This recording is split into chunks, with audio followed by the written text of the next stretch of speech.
Amigos de Impacto Venezuela, bienvenidos todos una vez más a nuestra mesa de análisis. El día de hoy contamos con la presencia del politólogo Piero Trepigione. Precisamente hemos estado deshojando la margarita de muchos temas relacionados con la política venezolana, pero además con la política internacional venezolana. ¿Cómo afecta lo que está pasando en Estados Unidos, en Miami, Florida, donde está detenido Alex Saab? ¿Cómo afecta lo que está sucediendo en España con Hugo el Pollo Carvajal, y ahora también lo que sucede en México, que nada más y nada menos que Noruega se para de la mesa como mediador y dicen que no van a estar más allí porque obviamente se retiró la administración de Nicolás Maduro? ¿Cómo está, doctor? Le saludamos. Bienvenido a Impacto Venezuela. Muchas gracias, Carla. Es un gusto compartir contigo y tu audiencia. Sí, fíjese, ponemos tres grandes temas en esta mesa de análisis el día de hoy. Se los he expuesto. Quisiera empezar, pues, obviamente por Alex Saab, que en principio se mantenía como muy firme y decía que él no tenía nada con qué colaborar y que se trataba de un diplomático venezolano. Por cierto, que infringió la ley, ¿no? Porque los diplomáticos venezolanos no pueden hacer negocios con el gobierno nacional, con la administración de Maduro, en fin. ¿Qué podemos decir el día de hoy de la condición en la que se encuentra políticamente Alex Saab? Sí, primero que nada, pues hay que señalar, Carla, que efectivamente es un duro golpe en términos comunicacionales hacia Nicolás Maduro, digamos, y el gobierno de Venezuela en este momento, porque sin duda alguna, pues como lo ha mostrado el propio gobierno, como lo ha mostrado con la defensa a ultranza que han tenido, pues se trata de una persona con mucho poder, con mucho vínculo, con mucha importancia, con una alta valoración en el alto gobierno. Y eso pues es muy significativo, el hecho que esté en poder de las autoridades norteamericanas, porque efectivamente pudiera abrirse, pudiera no. Es muy loable que ocurra así, que se abra un proceso de negociación donde, digamos, de acuerdo al sistema judicial norteamericano, en la medida en que coopere, en que dé nombres, en que aporte hechos, aporte elementos que pudieran, digamos, apoyar a las autoridades norteamericanas, en esa misma medida él pudiera, digamos, disminuir en consecuencia los efectos de cualquier sentencia judicial en los Estados Unidos. Entonces se abre el compás, es una manera de abrir el compás y de reafirmar un proceso de negociación que, aunque duro, difícil, complejo, evidentemente tiene que darse pues, para resolver o atender el conflicto político venezolano. Hay muchas personas que piensan, doctor, que al abrir la boca a Alex Saab y contar algunos secretos en los negocios turbios que aparentemente tuvo con Maduro, ¿qué podría pasar entonces en Venezuela? Porque es que la población a veces también es soñadora, la gente tiene mucha esperanza en la caída de Maduro, porque lo ven como un gobierno que tira políticamente hacia el socialismo y hacia la dictadura. Entonces, ¿qué le decimos a esa gente que tiene una esperanza y piensa que si en Estados Unidos, en Miami, Florida, Alex Saab dice algo contundente en contra de Maduro, van a llegar los marines en los helicópteros estadounidenses y buscan a Maduro y se los llevan preso? ¿Ese es el panorama soñador con el cual se está manejando el venezolano hoy en día, o eso puede ser una realidad? No, es bueno que lo ponga sobre el tapete, Carla, porque efectivamente a veces se generan falsas expectativas y no puede este hecho ser, digamos, como la punta de lanza de, evidentemente, unas consecuencias políticas anheladas por gran parte de la población y gran parte de la región, todo el hemisferio occidental. Pero es una pieza más, es una pieza importante que ahora entra, digamos, con mayor precisión en ese proceso de negociación duro, complejo, pero no es la panacea, Carla, no puede ser visto como la panacea, ni tampoco puede ser sujeto de falsas expectativas, porque esto es todo un proceso, esto es una complejidad, esto es una situación multidimensional, con múltiples actores internos y externos a la política venezolana y, digamos, un solo hecho o un grupo de hechos. Tú mencionabas el tema también de Hugo Carvajal. Sí. Son elementos que sin duda alguna van a aportar evidencia, van a aportar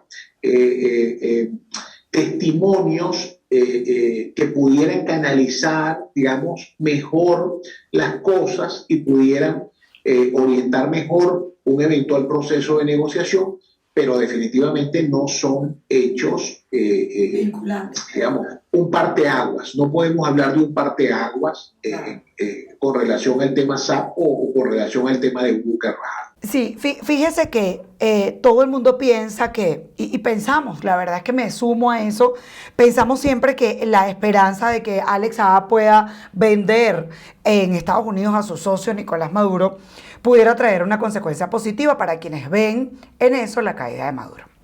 Pero hay una arista importante y es que no todos los organismos internacionales se suman a esa petición.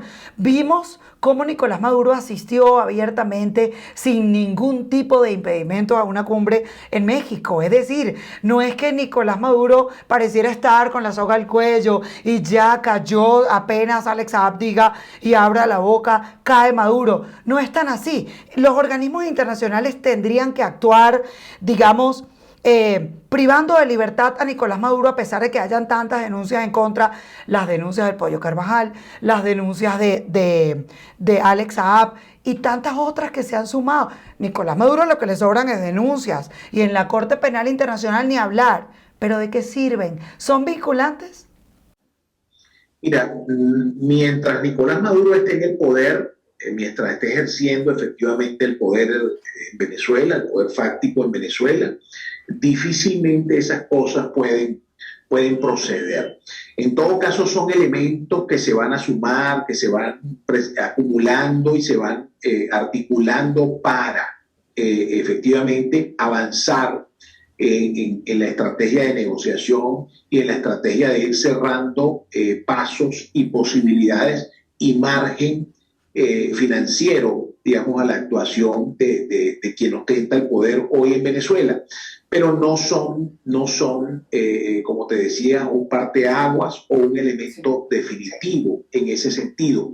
Y es importante esto, Carla, de no generar falsas expectativas, porque en el pasado reciente, tú citabas algunos ejemplos, y eso le ha hecho mucho daño a la sociedad venezolana, que al final termina frustrándose, desesperanzada, desmovilizándose, y eso sin duda alguna le da mayor margen de maniobra a Maduro en el poder, porque ante esa desmovilización o esa desesperanza colectiva de la población venezolana. Fíjese que usted me decía al comienzo, en este caso que estamos planteando cuáles son las alternativas para que el país y la población no se sienta desesperanzada, era avanzar hacia un proceso de diálogo, pero es que hemos visto a lo largo de la historia venezolana, en particular 25 años ejerciendo el periodismo, y veo cómo los procesos de diálogo no son fructíferos, no se consiguen alternativas que permitan políticamente resolver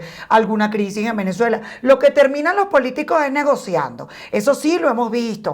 Y hemos visto cómo los compran conciencias, compran partidos políticos en ese tema de la negociación. No hay quien le gane a la administración de Nicolás Maduro. Son astutos, inteligentes, saben darle la vuelta a la oposición. Eso lo hemos visto ya muchísimo, doctor. Entonces, ¿cómo confiar en un nuevo proceso de diálogo si a Maduro cuando le provoca pone condiciones, cuando le provoca se para y patea la mesa, cuando le provoca insulta a sus compañeros, por decirlo de alguna forma, compañeros de mesa? Entonces, ¿quién puede creer que un diálogo con una gente que se ha plantado y firme ha demostrado tener características de gobiernos dictadores y abiertamente, sin pelos en la lengua, ellos son radicales? Entonces, ¿quién cree en ellos? ¿Cómo se lleva adelante un proceso de diálogo? Mira, Carla, es una muy buena pregunta y sin duda alguna es una muy buena interrogante que se hacen miles de venezolanos dentro y fuera del país.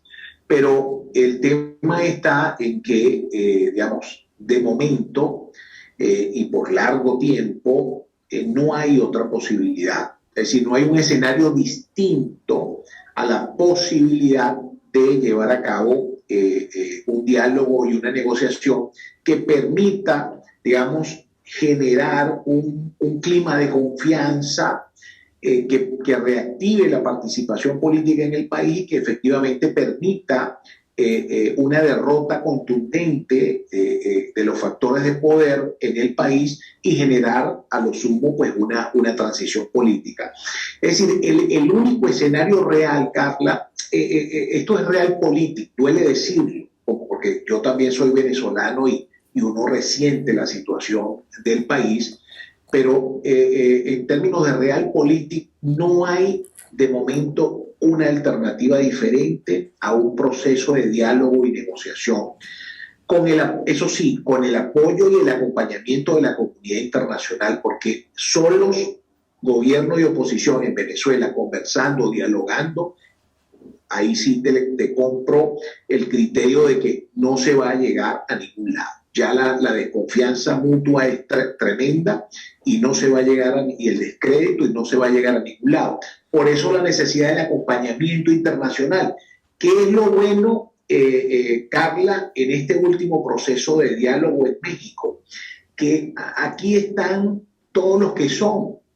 Es decir, por primera vez está involucrado en un proceso de diálogo directo, está involucrado Rusia. Y tú sabes que Rusia junto a China son los principales aliados del gobierno de Maduro en términos de geopolítica global. Pero en el sector opositor, mi querido doctor, en el sector opositor hay una mezcla de condiciones políticas, de lineamientos, de estrategias, de cambios, de directrices que no saben para dónde van. Entonces, mientras de este lado, del lado rojo, hay relativamente algunos acuerdos y los lineamientos están clarísimos, ellos son socialistas y son radicales, del otro lado hay los que están a favor del diálogo, los que están en contra, los que son guabinosos, los que no saben para dónde van. Eso es una mezcla de condiciones políticas que no se entiende. Entonces, mientras ahí no exista unidad, no son dos bandos, son como 10 bandos diferentes y es muy difícil llegar allí a algunos acuerdos. Sin embargo, doctor, apostamos a que en algún momento las cosas en Venezuela cambien. Carla, ese es el gran problema que tenemos una oposición muy fragmentada en este momento. Así es. Bueno, doctor, le damos las gracias por habernos acompañado en Impacto Venezuela. Será en otra oportunidad que podamos seguir deshojando esta margarita de lo que ocurre políticamente en el país. Feliz día para usted. Muchas gracias, Carla.